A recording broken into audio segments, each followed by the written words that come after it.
Alors c'est pour ça que le Seigneur a dit, vous aussi, avant, autrefois, vous faisiez partie de tout ça. Vous étiez du monde et vous marchiez, eh bien, comme le train de ce monde, comme le cours de ce monde, hein, de la puissance et le prince de l'air. Voyez-vous? Et là, le Seigneur dit, bien, vous avez été blanchis, mais vous avez été lavés. Hébreux 10, 22. D'une mauvaise conscience. Voyez-vous? Nos pensées ont été lavées. Et la parole de Dieu, elle dit que, eh bien, les gens du monde, ceux qui se disent chrétiens, eh bien, ils n'ont leur pensée qu'aux choses du monde. Philippiens 3, 19. Leur pensée, elles ne pensent qu'aux choses de la terre. Mais le Seigneur, il dit, vous êtes d'en haut, et vous recherchez les choses d'en haut. Voyez-vous? Il y a une différence entre celui qui cherche les choses de ce monde et celui qui cherche les choses d'en haut. Alléluia! Hein, c'est carrément la séparation. Être en hauteur, c'est ne plus faire partie de ceux qui sont sur cette terre et qui marchent sur cette terre. Philippiens 3, 19. C'est pour ça que le Seigneur dit, eh bien, qui nous a rendus libres. On n'est plus esclaves de ce monde. Toutes les chaînes ont été coupées en Christ. Il n'y a plus rien qui nous retient. Le Seigneur dit que son fardeau est léger. Donc avec un fardeau léger, on peut s'élever. Mais si vous avez le joug de l'esclavage qui vous retient et des chaînes charnelles qui vous retiennent à la terre, vous ne pourrez jamais vous élever. C'est comme un ballon, vous savez, ces ballons montgolfières. Et bien tant que la chaîne elle est retenue à la terre, le ballon ne peut pas s'élever. Il faut que la chaîne soit rompue. C'est-à-dire que la communion entre le ballon soit rompue. Il faut plus qu'il y ait cette chaîne. Et là, bien on s'élève. Mais ce n'est pas nous qui nous élevons. Parce que si nous-mêmes on s'élève, on n'aurait pas besoin du Seigneur. Et on serait égoïste. Voyez-vous? Et celui qui s'élève, le Seigneur, il dit, c'est celui qui est au-dessus de tout ce qu'on appelle Dieu. Voyez-vous? Mais le Seigneur, il dit, si toi tu t'abaisses, eh bien moi je t'élèverai. Parce que le Seigneur, il dit qu'il élève les humbles, mais qu'il abaisse les puissants, qu'il abaisse les montagnes. Et les montagnes, ce sont des hommes. Voyez-vous? La montagne, c'est pour ça que le Seigneur, il dit, toute montagne sera aplanie. Voyez-vous? Les montagnes, ce sont des hommes. Et oui, c'est ce que je dis dans mes vidéos, plus loin. Hein, dans les symboles et tout. Et c'est vrai qu'il n'est pas plus grand prisonnier que celui qui s'emprisonne lui-même. J'ai été en prison. J'ai fait plus de 20 ans de prison. Le Seigneur m'a sorti de la boue. J'étais rentré dans la vie mal, mais j'en suis bien sorti avec l'aide du Seigneur. C'est lui qui m'a sorti. Il y en a qui rentrent bien, hein, au gouvernement, toutes ces choses-là, ils rentrent bien, hein, ils ont une belle situation, mais ils finissent mal. Il y a même qui se trouvent des fois avec des valises, tout ça, mais ils finissent mal. Et pourtant, on peut dire que c'est des hommes de justice. Ils sont propres. Ils étaient rentrés propres, paraît-il. Mais ils ont mal fini. Alors, des fois, vaut mieux rentrer mal et finir bien. Mais de toute manière, quand on regarde la parole du Seigneur, le Seigneur, il était venu pour ceux qui étaient mal. Pas les ivrognes, mais débauchés, les adultères, toutes ces choses-là. Le Seigneur, il est venu pour ça. Donc on peut dire que quand Christ est venu, il nous a trouvés mal, mais il nous a rendus bien. Voyez-vous? Le but, c'est la fin qui compte. Et oui, c'est la fin qui compte, le but d'une chose. Quand on sait un château à bâtir avec des pierres, eh bien, c'est pas la première pierre qui compte.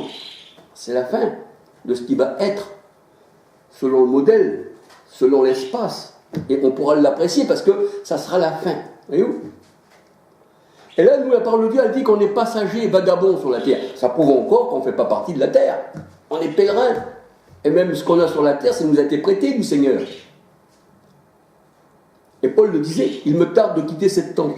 La tente, c'est le corps. Car je préfère de mieux être avec le Seigneur. Car tant que je suis dans cette tente, je gémis et je souffre. Ça, c'est la terre encore. Oui. Du bon Seigneur de faire ce qu'il veut. C'est lui qui voit. Donc on peut dire que si l'homme, eh bien lui-même, il s'enferme à tour de clé dans sa cellule, il ne pourra jamais en sortir. Parce qu'il s'est enfermé lui-même, ou alors il a donné les clés à ses geôliers de l'enfermer. Il ne pourra jamais sortir. C'est ce qu'on appelle l'homme qui aime bien être prisonnier des choses du monde. Il s'enferme lui-même dans le monde. Et il ne peut pas en sortir. Moi, on m'a enfermé de force dans la prison.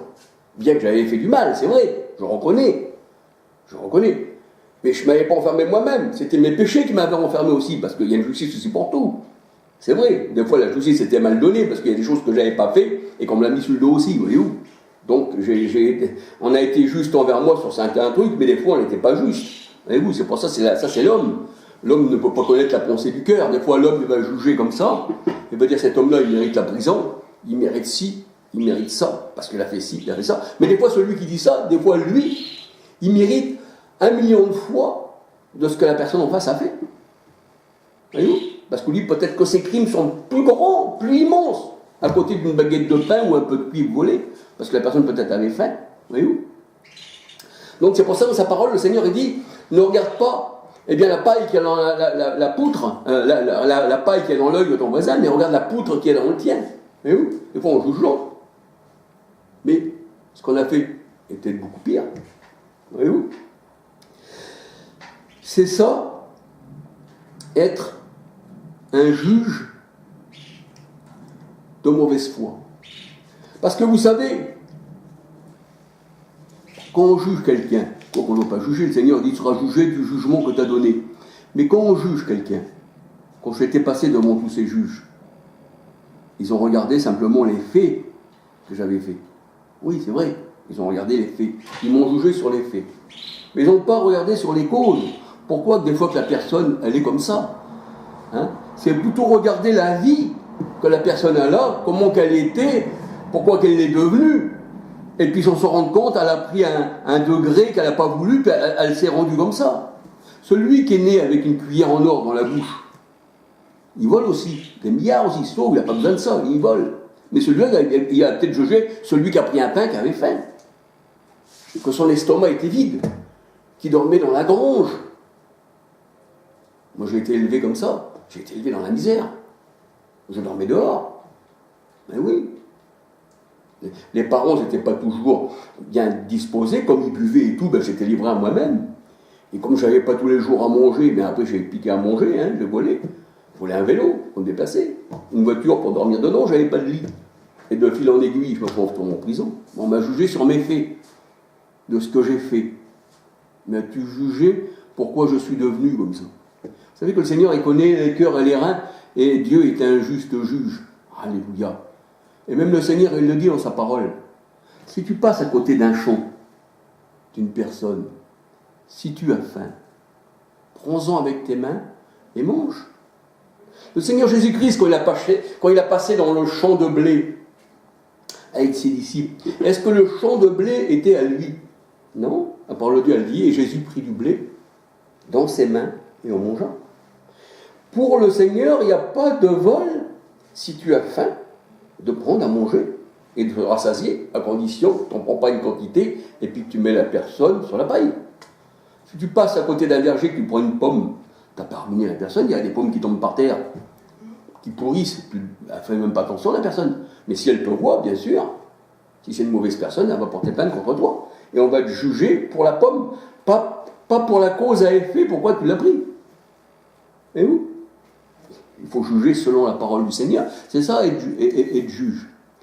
Être juge, c'est pour ça que la parole de Dieu, elle dit, l'homme spirituel juge de tout et il n'est jugé par personne. Parce que c'est plus nous qui jugeons, c'est Christ qui vit en nous. Et si Christ vit en nous, donc notre jugement, eh bien, est juste. Le jugement va regarder du départ de la vie de l'homme jusqu'à sa fin. Voyez-vous ? Il ne va pas juger sur l'apparence. C'est pour ça que le Seigneur dit, je regarde le cœur. Pourquoi ton cœur a fait ça ? Pourquoi t'en es arrivé là ? Il y a même qui regrettent. Comme moi, regardez, voyez-vous, j'ai fait pas mal de choses. Et je regrette tout ça. Et le Seigneur, il m'a lavé. Je suis devenu un homme nouveau. Dans le bien, pas dans le mal. Voyez-vous ? Et c'est ça que le Seigneur il dit dans sa parole, voici toute chose est devenue nouvelle, voici je vous ai rendu libre, voici vous n'êtes plus esclaves, voici, eh bien, on ne pourra pas vous dire, ne fais pas, ne goûte pas, ne mange pas, voyez-vous. Et le Seigneur il dit, tu ne regarderas plus au jour, tu ne regarderas plus à ci, tu ne regarderas pas à ça, tu es totalement libre, c'est ça la liberté en Christ, alléluia. Christ nous a affranchis, la parole de Dieu nous dit, eh bien, c'est pour la liberté, alléluia. Ah oui.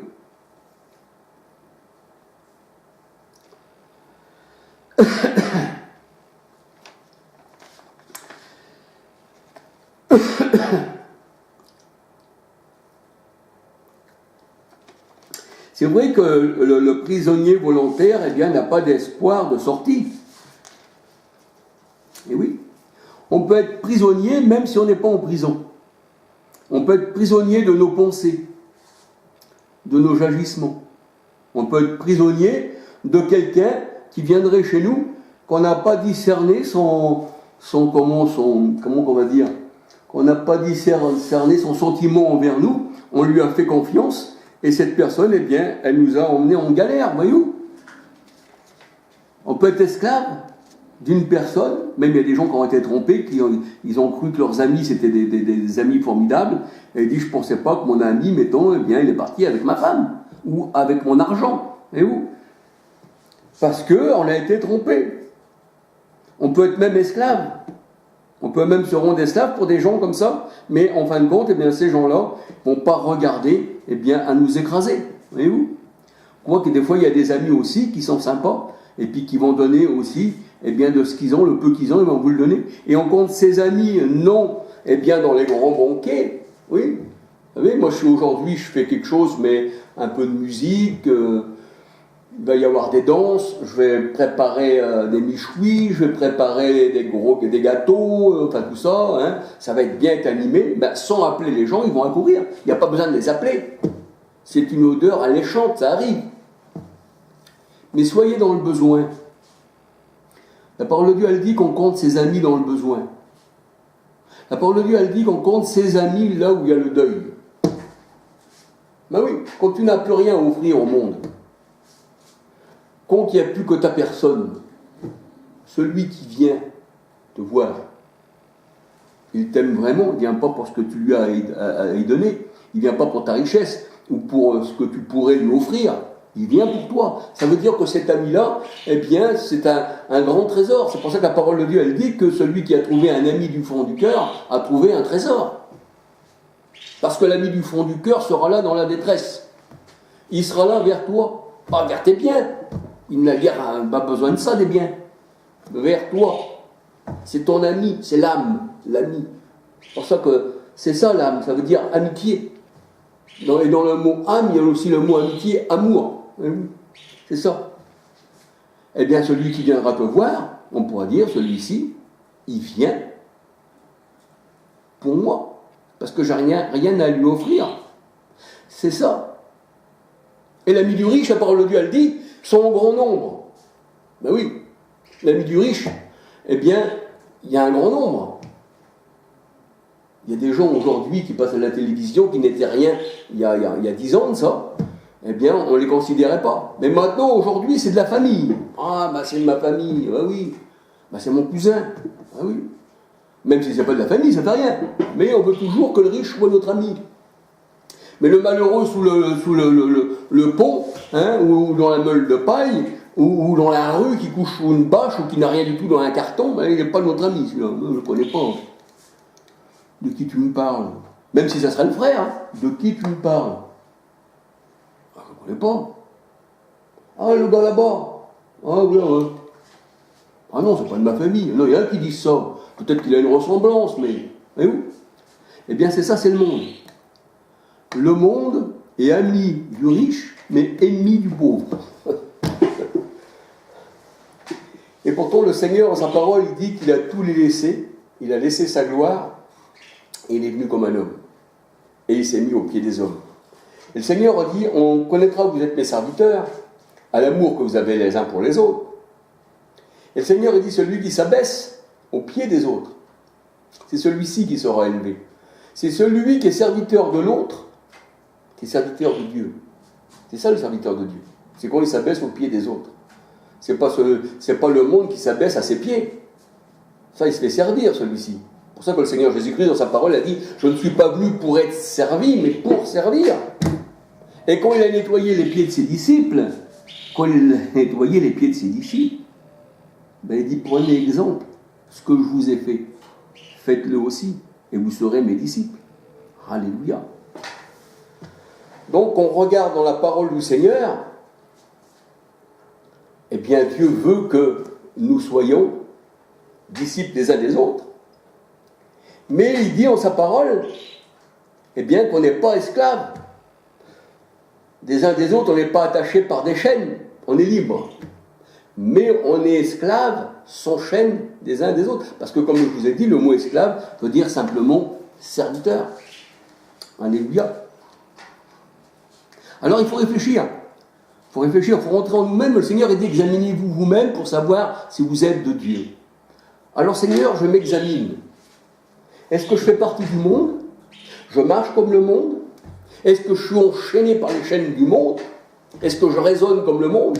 Est-ce que je vais voter pour le monde, pour un président qui va passer, pour un maire qui va passer, pour un de la commune qui va passer?